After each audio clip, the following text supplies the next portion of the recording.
Right now at 9:02 here on Live Impact News, we want to bring in our Tuesday morning regular guest, and that, of course, is the sheriff.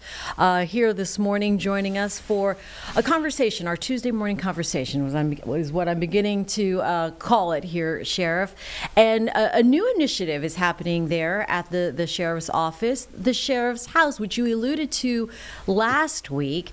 So now today you can tell us a little bit more about it. What is this initiative about?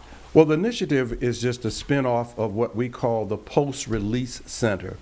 And so my goal was to always give the persons who are incarcerated a better life after incarceration. So we started with the Post-Release Center in helping people transition from being incarcerated back into the community. And it's called the Reentry Program. And so when we looked at it again, we saw a gap. When people are inside the detention center being treated for their substance abuse, when they leave, it is very difficult for them to go into another program. You know, a lot of paperwork, a lot of bus passes, a lot of traveling. So we partnered with Urban League, our good friends, and we came up with this grant, and the grant produced what we call the Sheriff's House. So the Sheriff's House will house about 12 individuals who are leaving the Mecklenburg County Detention Center after going through substance abuse treatment. It is a warm handoff to the Sheriff's House where they will live for 90 to 120 days and continue to receive the treatment that they need to become better citizens. Wow, that is great. And you already welcomed in a resident? We welcomed a resident last week, and his words was, "I did not know that this place was going to be that nice," because we didn't take furniture from, you know, the side of the road or Goodwill or any of those places. Everything in this home and a house is new. What does that mean to you personally to know that this is now available to the community and those who need it the most? Well, we see these individuals struggling on the streets, you know, as we said, the block, and then we see the repeat offenders. I have a personal issue with this because I have a person, the very first person that I have ever arrested will probably be a resident of this house. And I still see him for over 40 years of law enforcement in and out of the system. And so we greet each other very well. We talk, and it was just something that came to mind and said, how can I help him better his life? And so this was a product of an idea that we had and with my staff and the Urban League. So it came up, made me feel good, feel great about it, and we hope that it is very successful, which we know it will be successful because we got a lot of impact into this thing, and we're going to make it happen. But it makes me feel great to know that we are helping people who are leaving incarceration into a place where they can continue to get that treatment.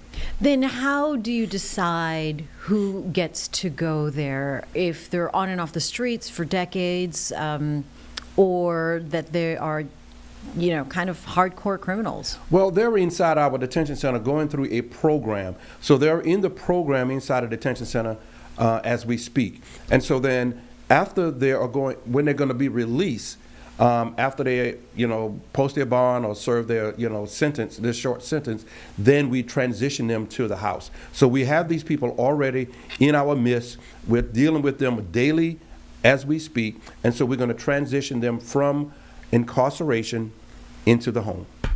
So the role of the Urban League you just mentioned, what is the partnership like? How important is that? Well, it's great. We have a personal relationship with the Urban League. I do, and it is ongoing. It is great.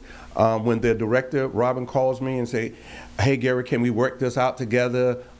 We work very well together. So I'm always going to be a big advocate of the Urban League because they are a sound partner. And people use partnership, you know, loosely sometimes. You know, we have a partnership, we got a relationship. No, that is a phone call and say, "Hey, Sheriff, let's do something about that." And so this has been great for me and the Urban League, but always going to give them the credit because they call us up and said, "Hey, you want to do something together, let's do it." And so even though they may take a back seat to this, I won't let them because they are a great partner.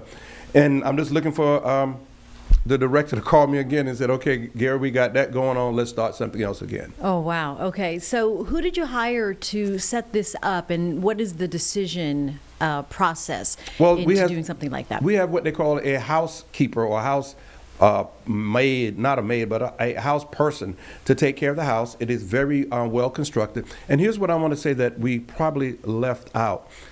The house was redone or remodeled or upgraded by previously incarcerated individuals who were paid to do this. So they had job skills before leaving the detention center and even after the leaving the detention center, and we kept up with them. And so we reached out to people who were previously incarcerated to upgrade this home. So that's one thing. But we have a staff that is going to help these individuals get through it. We have what I guess it's called a house mom or a house person to take care of the house. And take care of the individuals there. So we have hands-on. They're just not running the house or doing anything that they shouldn't be doing, but we have somebody to be with them daily at the home. And how is this program funded, and how sustainable is it? Well, it's through a grant. And so it's not any money off the taxpayers here in Mecklenburg County. We want to make sure. People want to know that. I know somebody wants to know that, or they want to, tweet that out. The sheriff spending our money again. Mm-hmm. No, it came through a grant. And we're happy to say we're going to apply for this each and every time to make sure that we have this home so we can give people a better life going back to the community. What does success look like then for the sheriff's house? When an individual from that house thanks me and I see him or her living a productive life and they said, thank you. That is success for me. And we know that is going to be success because they wanted this. They're coming from one program inside a detention center to this program, so they want success. It's just hard to be successful when you have so many barriers, bus passes, transportation, a phone, application, all of that is a barrier for people coming out of incarceration. So we're going to remove all of those barriers so we give them a better start than they had before. And again, how can a family get their person involved and someone included that needs to go or would like to go through this program? Well, if they are incarcerated inside the Mecklenburg County Detention Center now, I would encourage that family member to encourage that loved one inside the detention center to become involved in our programs. We have many programs, but the substance abuse program is what they need to be involved in. All right. Moving on, it's been the first week under the belt of your new Deputy Chief, Ricky Robbins. How's that going? It is. I'm going to laugh every time because it's going great. Me and Chief Robinson talked yesterday afternoon going home. We spent a little bit of time. Yesterday, he kind of rescued me from a meeting and came in and put his foot down and said what he needed to say and did what he needed to do. And so I was leaving late, going home, and then I saw him crossing the street. And so we called each other and had a great conversation moving forward. But it is probably one of the best decisions I've made at the sheriff's office. And it is a great decision because we have a great friendship and we have a great trust level. And so it is going well. So you'll probably see me laugh about every time you said Chief Robinson because we're working well together. It's just, I don't think either one of us is going to slow the other down. It's just that he's going to do what he needed to do and tell me, and I'm going to do what I need to do and tell him. You need that real talk, right? We have the real talk. We have the real talk. I'm laughing because sometimes when people come in, people believe that they're going to be laid back and they're going to wait to do things. I can tell you Chief Robbins is not going to do that.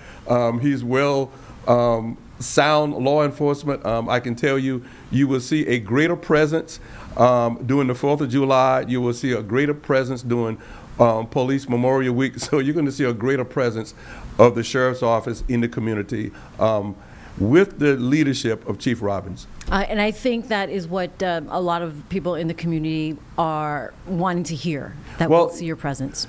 It is a great thing. We do well, but having that extra person to help you, truly help you, is great. And so I can't do it all by myself, and that's why we have a chief deputy. But I don't have to worry about Chief Robbins one bit. He did some things the other day, and my staff said, well, the chief has already taken care of that. And I'm like, all right.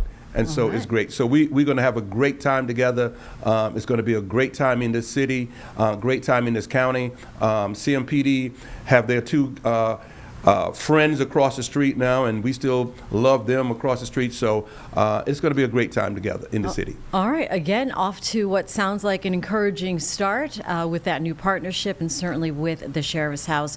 We hope to hear more good news that the community needs and wants out there, Sheriff. We're here for them, and you will see us in the community together, working together. And sometimes you'll see us on different spectrums. And so he has his world, I have my world, but that is the same world on our universe together. All right. Divide and conquer. That is it. Mecklenburg County Sheriff Gary McFadden joining us for our Tuesday morning conversation, and that invitation to you and Chief Robin, now an open invitation. So I hope to see you both here soon. Thank you.